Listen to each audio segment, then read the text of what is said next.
আসসালামু আলাইকুম। Web design tutorial সিরিজের আরও একটি নতুন পর্বে সবাইকে স্বাগত জানাচ্ছি। গত পর্বে আমি দেখিয়েছিলাম কিভাবে আমরা সিএসএস এর মাধ্যমে আইকন ব্যবহার করতে পারি, অর্থাৎ কিভাবে আমরা ফন্ট অসাম লাইব্রেরির মাধ্যমে আইকন ব্যবহার করতে পারি। আপনি যদি সেই ভিডিওটি মিস করে থাকেন তাহলে ডেসক্রিপশনে লিংক দেওয়া রয়েছে, সেখান থেকে দেখে আসতে পারেন। আজকের ভিডিওতে আমরা দেখব কিভাবে আমরা সিএসএস এবং এইচটিএমএল ব্যবহার করে বিভিন্ন ধরনের বাটন তৈরি করতে পারি। প্রথমেই আমি সাবলাইম টেক্সট কোড এডিটরটি ওপেন করে নিচ্ছি এবং সাবলাইম টেক্সট কোড এডিটরের মধ্যে আমার পূর্বের তৈরি করা প্রজেক্টটি ওপেন করা রয়েছে। আমি সেই প্রজেক্টটির কিছু কোড কেটে দিলাম এবং কেটে দেওয়ার পরে আমার এখানে যে সিএসএস ফাইলটি রয়েছে সেটিও আমার এখানে লিঙ্ক করা রয়েছে। আমি আপাতত ফন্টসামের যে ফাইলটি আছে সেটিকে আনলিঙ্ক করে দিচ্ছি। এখন আমার এই প্রজেক্টের মধ্যে একটা HTML ফাইল রয়েছে এবং একটা CSS ফাইল রয়েছে। সেই সাথে আমি আমার HTML ফাইলের মধ্যে এক্সটার্নাল CSS ব্যবহার করার জন্য CSS ফাইল লিঙ্ক করে নিলাম। এখন যদি আমরা বাটন তৈরি করতে চাই সেক্ষেত্রে প্রথমেই আমাদেরকে বাটনটাকে একটা লিঙ্ক হিসেবে চিন্তা করতে হবে। সাধারণত আমরা কোনো একটা বাটনের মধ্যে যখন ক্লিক করি তখন সেই বাটনটা আমাদেরকে অন্য কোনো একটা লিঙ্কে নিয়ে যায়। অর্থাৎ আমরা যখন বাটনে ক্লিক করি তখন আমাদের যেই ওয়েবসাইটের ইউআরএল এর যে অ্যাড্রেসটা আছে, অর্থাৎ ইউআরএল যেটা রয়েছে সেই ইউআরএলটা চেঞ্জ হয়। এজন্য এখানে একটা ট্যাগ ব্যবহার করব, অর্থাৎ অ্যাঙ্কর ট্যাগ ব্যবহার করব এবং এই ট্যাগের মাধ্যমে আমরা href অ্যাট্রিবিউট দিয়ে একটা লিঙ্ক পাস করব, যাতে করে আমরা যখন এই বাটনে ক্লিক করব তখন যাতে এই বাটনটা আমাদেরকে অন্য একটা লিঙ্কে নিয়ে যায়। এজন্য আমি এখানে একটা লিঙ্ক দিব। সাপোজ আমি এখানে একটা লিঙ্ক দিয়ে দিচ্ছি।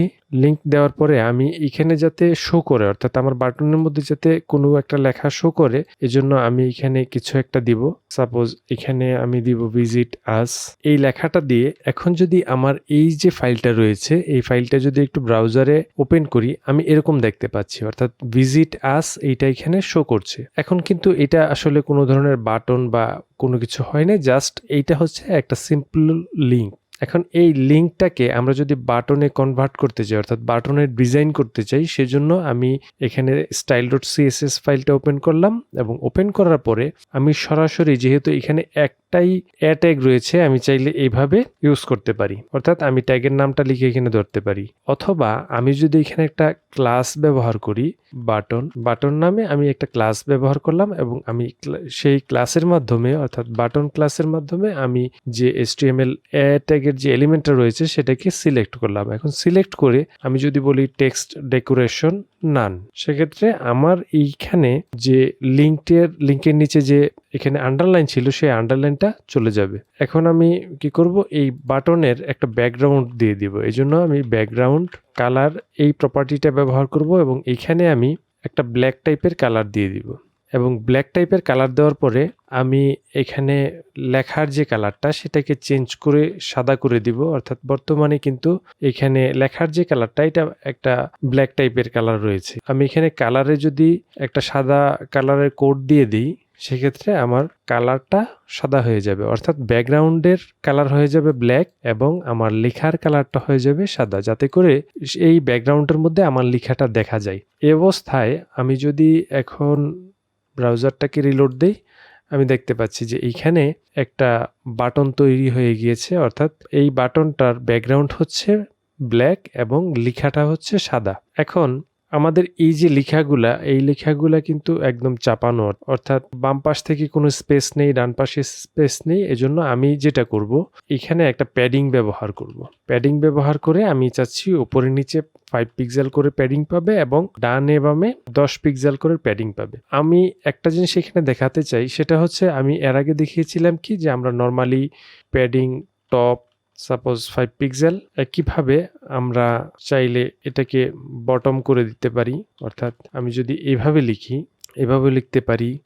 সেমভাবে আমি যদি বটমের জায়গায় এখানে বলি লেফট, অর্থাৎ লেফট, এবং এখানে যদি বলি রাইট, এখন কিন্তু চারিদিকে 5 পিক্সেলের একটা স্পেস তৈরি হবে বা প্যাডিং তৈরি হবে। এখন আমি যেহেতু চাচ্ছি কি যে উপরে এবং নিচে হবে 5 পিক্সেল এবং ডানে বামে হবে 10 পিক্সেল, তাহলে আমি এটাকে যদি 10 করে দেই, এটাকে 10 করে দেই, সেক্ষেত্রে আমার বাটনের যে সাইজটা এটা কিন্তু একটু বড় হয়ে গিয়েছে। এখন আমি চাচ্ছি কি যে আমি এখানে 4টা প্রপার্টি ইউজ না করে একটা প্রপার্টি ইউজ করেই আমি এই কাজটা করব। অর্থাৎ এই সিস্টেমটাকে বলা হয় শর্ট হ্যান্ড স্টেটমেন্ট। আমরা মার্জিন, প্যাডিং, ব্যাকগ্রাউন্ড ইত্যাদি যে প্রপার্টিগুলো রয়েছে সেই প্রপার্টিগুলোর মধ্যে আমরা এই ধরনের শর্ট হ্যান্ড স্টেটমেন্ট ব্যবহার করতে পারব। এজন্য এই সবগুলো আমি কেটে দিলাম। কেটে দিয়ে আমি শুধুমাত্র প্যাডিং নামে একটা প্রপার্টি নিব এবং প্যাডিং প্রপার্টির মধ্যেই আমরা 4টা ভ্যালু দিয়ে দিব। এজন্য প্রথমে আমরা দিব হচ্ছে উপরে কি হবে, আমি চাচ্ছি উপরে 5 পিক্সেল হবে। এরপরে আমাকে দিতে হবে ডান দিকে কি হবে, অর্থাৎ ডান দিকে 10 পিক্সেল হবে। অর্থাৎ আমি বোঝাতে চাচ্ছি এটা হচ্ছে ক্লকওয়াইজ ঘুরবে, অর্থাৎ একটা ঘড়ির কাঁটা যেভাবে ঘুরে ঠিক সেভাবে ঘুরবে। অর্থাৎ প্রথমে উপরে, তারপরে ডান পাশে, তারপরে আমি চাচ্ছি নিচে 5 পিক্সেল হবে, তারপরে বাম পাশে 10 পিক্সেল হবে। এখন আমি যদি এইভাবে এটা লিখে আমার ব্রাউজারে রিলোড দেই, আমি কিন্তু সেম আউটপুট দেখতে পাচ্ছি। এখন আমি চাইলে এই স্টেটমেন্টটাকে আরেকটু শর্ট করে লিখতে পারি। কিভাবে?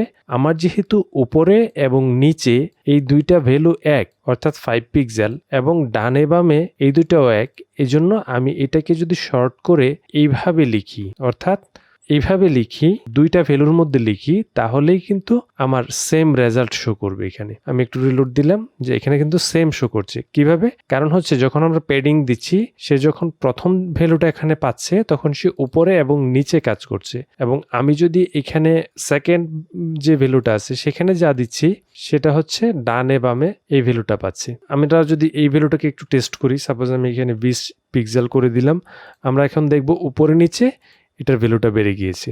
সেমভাবে আমরা যদি এখানে যে ভ্যালুটা আছে এটাকে যদি 50 করে দিই, তাহলে আমরা এখন দেখব এটা ডানে বামের ভ্যালুটা বেড়ে গিয়েছে।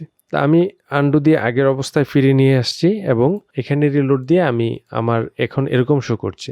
সাধারণত আমরা অনেক সময় দেখি যে এই যে বাটনের যে কর্নারগুলা এগুলো একটু বাঁকা টাইপের হয়, অর্থাৎ এখানে আমরা একটা রেডিয়াস ব্যবহার করতে পারি।